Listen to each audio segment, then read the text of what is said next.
Today marks the release of Venom, The Last Dance in both the US and Italian theaters. This is the third and likely final film dedicated to the Marvel Comics character and Sony Pictures' latest Spider-Man universe spin-off. However, reviews for the film, directed by Kelly Marcel and starring Tom Hardy, are largely negative. Currently, on Rotten Tomatoes, an aggregator of reviews, it has a score of 38% from 69 reviews. The first film in the trilogy was rated 30%, while the second did better, scoring 57%. On Metacritic, another similar site, Venom, The Last Dance currently scores 42 out of 100. The first installment scored 35, and the second 49, based on 30 reviews.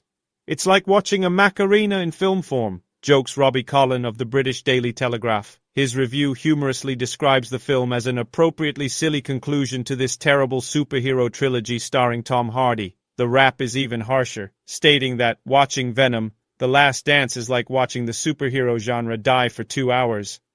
Vanity Fair adds that it feels like it's begging to be watched solely on planes, during those sleepy 90 minutes between dinner service and upright, restless slumber. In short, it's watchable only if you stumble across it by accident.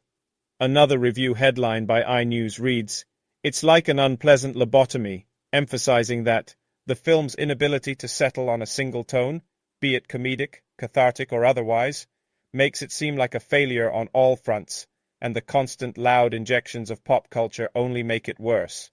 There's also the issue of its lack of connection with audiences, as pointed out by Aidan Kelly of Collider, who, despite finding this to be the best film of the trilogy, notes that the action may be exceptional, but Venom, The Last Dance continues the series' trend of failing to form a symbiotic relationship between the titular character and its story. Other critics, like Ollie Richards of Empire, claim that the main problem lies in the film's lack of pacing. According to Total Film, the plot threads converge for a long monster versus monster climax that, like the first two films' endings, quickly devolves into a pixel soup that isn't much fun to wade through.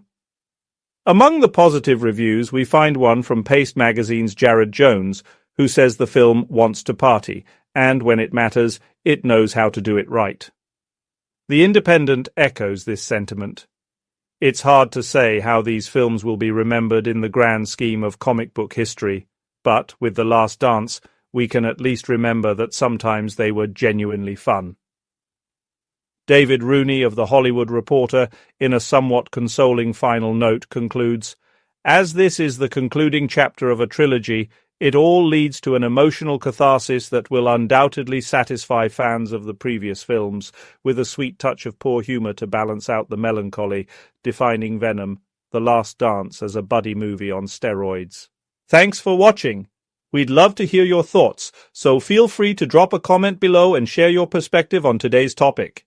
If you enjoyed this video and want to stay updated with more content, don't forget to subscribe and turn on the notification bell so you never miss an upload. And if you found this video valuable, give it a thumbs up and consider sharing it on social media to help spread the word. Your support means a lot to us, and we can't wait to keep the conversation going. See you in the next video.